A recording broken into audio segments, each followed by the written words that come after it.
everyone, my name is Sarah and I am here at the launch of Underdog, LoveOzYA short stories. I am so excited. I'm here in Dimmicks waiting for the launch to begin. I can't believe that I get to do the honors of interviewing some of the contributing authors, so that is super exciting. I've just had a look at the cake and it is marvelous. Said hi to some of the authors and yeah, I'm just waiting for the fun to begin.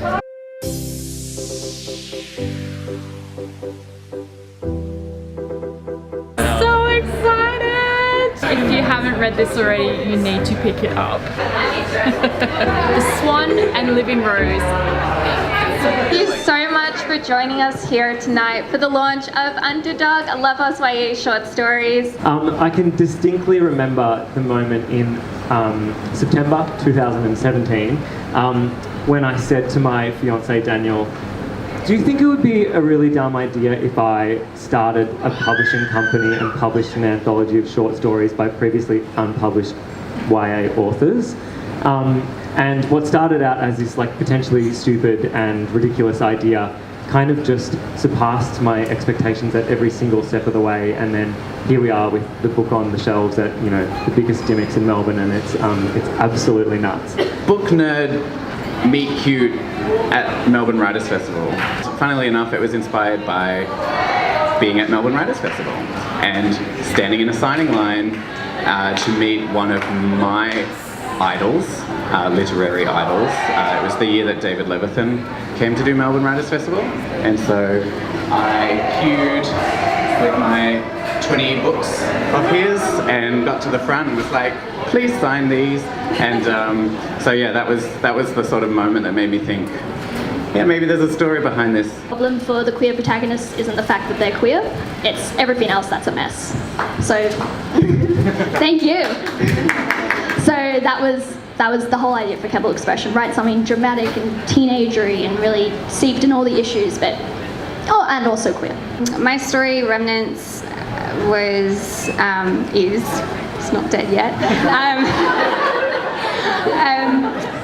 I guess it's really hard, by the way, out of every question to ask, one sentence summary is terrifying, even when it's your own work. I'd say it's set in an imagined future in Australia where the environment is no longer a hospitable place for humans.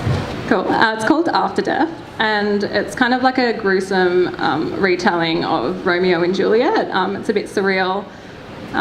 So you've got like your feuding family and your doomed lovers and your kind of misunderstandings and all that sort of stuff. My name is Sophie. My story was Breathe Me In. A one-line synopsis, which is very hard to do, would be creepy things happen in an Australian backyard.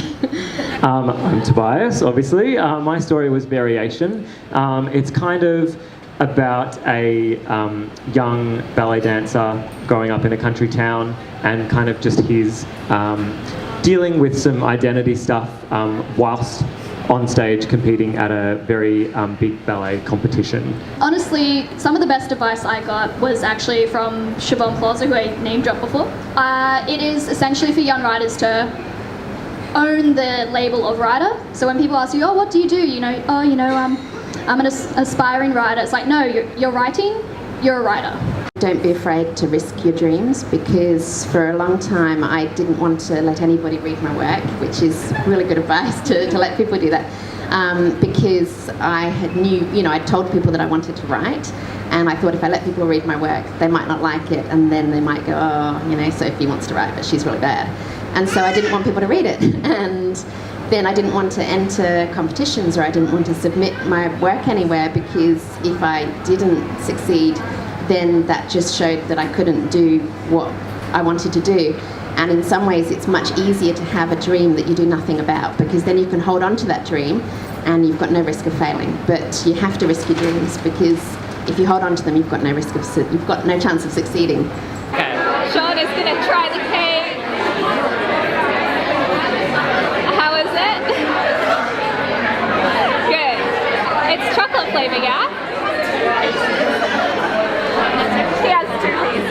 Does he have 2 pieces? Oh my god, I forget how tall you are. So I just finished my little Q&A with some of the contributing authors. It was a lot of fun. I really enjoyed hearing a bit more about that process and their writing advice. Did you like the night, Shaun? Yeah, I really enjoyed it. I loved hearing like how they struggled and how they got through and the things that the advice that they had to impart on us. Yeah, it was really good. Yeah. So yeah, it was a great section of the night. We ate some cake, which was amazing. Gonna get my book signed. Yeah, it'll be good.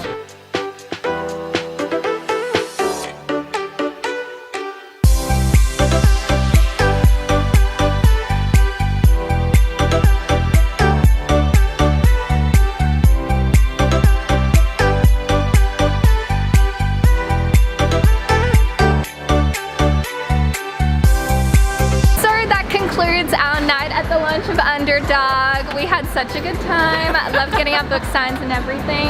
But yeah, that is it for today's little vlog. Thank you for watching it and we'll see you soon. Bye. Goodbye.